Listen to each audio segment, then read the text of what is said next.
इसके पहले वाले वीडियो में आप लोगों ने देखा होगा कि हमने पास्ट परफेक्ट टेंस के बारे में समझाया है।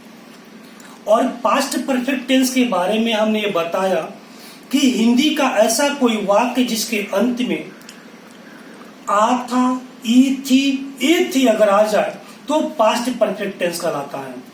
तो पास्ट परफेक्ट टेंस के जो सेंटेंस होते हैं उनको इंग्लिश में ट्रांसलेट करने के जो रूल्स होते हैं ये दो तरीके से होते हैं।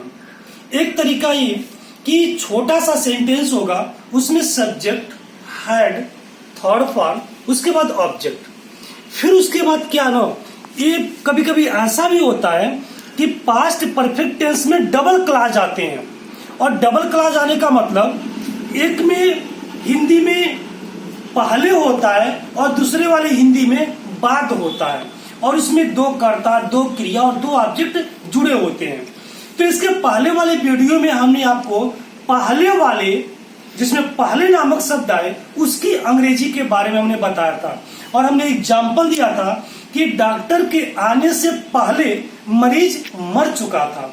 तो ऐसे सेंटेंस का आपने इंग्लिश सबसे पहले आपने पास्ट परफेक्ट टेंस में बनाया, फिर उसके बाद पास्ट इंडेफिनिट टेंस में बनाया, और बीच में पहले नामक जो शब्द था उसकी अंग्रेजी बिफोर लगाया।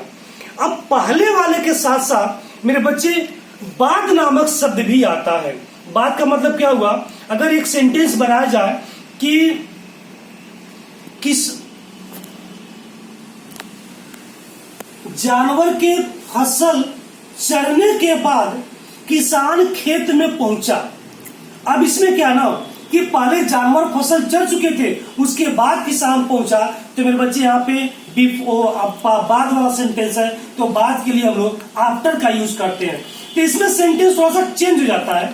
अब इसमें क्या होता है, जब बिफोर वाले वाक्य को बनाएंगे तो पहले पास्ट परफेक्ट, उसके बाद पास्ट इंडेफिनिट। लेकिन जब बाद वाले आफ्टर के नियम से बनाएंगे तो हम लोग पहले पास्ट इंडेफिनिट, उसके बाद पास्ट परफेक्ट। एग्जाम्पल के तौर पे देखेंगे हमारा रूल क्या है कि अगर मान लीजिए आफ्टर नामक शब्द आ जाए, आफ्टर का यूज करना हो तो सबसे पहले सब्जेक्ट, फिर second form of the verb, फिर उसके बाद ऑब्जेक्ट, फिर यहीं पर आफ्टर, आफ्टर के बाद सब्जेक्ट, सब्जेक्ट के बाद यहीं पे हेड, फिर उसके बाद V3 और V3 के बाद ऑब्जेक्ट।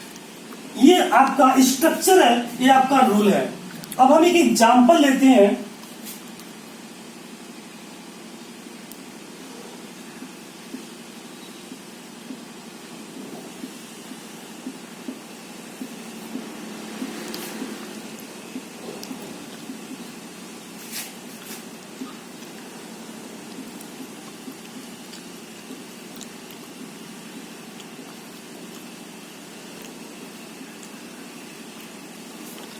जानवर के फसल चरने के बाद किसान खेत पहुंचा।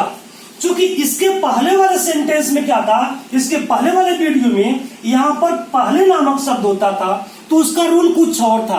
अगर आप लोगों ने उस बिफोर वाले रूल को नहीं देखा है तो मेरे यूट्यूब चैनल के प्लेलिस्ट में जाकर के आप देख सकते हैं। हमने बाद वाले सेंटेंस, पहले वाले सेंटेंस के बारे में बताया है। अब बाद वाले सेंटेंस के लिए क्या है, ये रूल है। तो सबसे पहले क्या कहता है कि जो काम बाद में होगा, यानी कि इस वाले वाक्य को हम लोग क्या करेंगे, पहले रखेंगे इस रूल में। सबसे पहले सब्जेक्ट, सब्जेक्ट क्या है, किसान, द फार्मर। अब उसके बाद क्या करेंगे, पहुंचा, रिच्ड। कहां पहुंचा, द फील्ड। अब यहां पे बात की अंग्रेजी आफ्टर। अब क्या करेंगे, अब जो बाकी बचा सेंटेंस है, ये सेंटेंस है, इसको पास्ट परफेक्ट टेंस के रूल में, यानी सब्जेक्ट, सब्जेक्ट क्या है, जानवर, द एनिमल्स।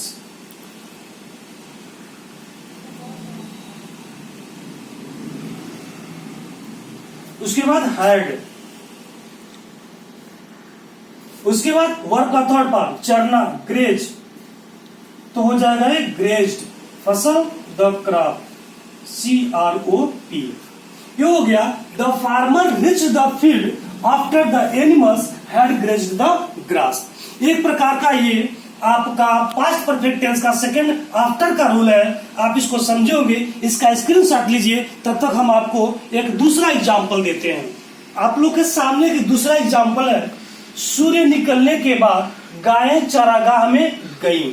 अब यहाँ पे देखते हैं क्या है, बाद नामक शब्द है, तो आफ्टर वाला ये भी स्ट्रक्चर रूल फॉलो होगा। सबसे पहले क्या करेंगे, सब्जेक्ट, और सब्जेक्ट क्या है यहाँ पे, गायें, द काउज। अब यहाँ पे क्या करेंगे, सेकंड फॉर्म, फिर गई, वेंट टू द चारागाह, ग्रासलैंड।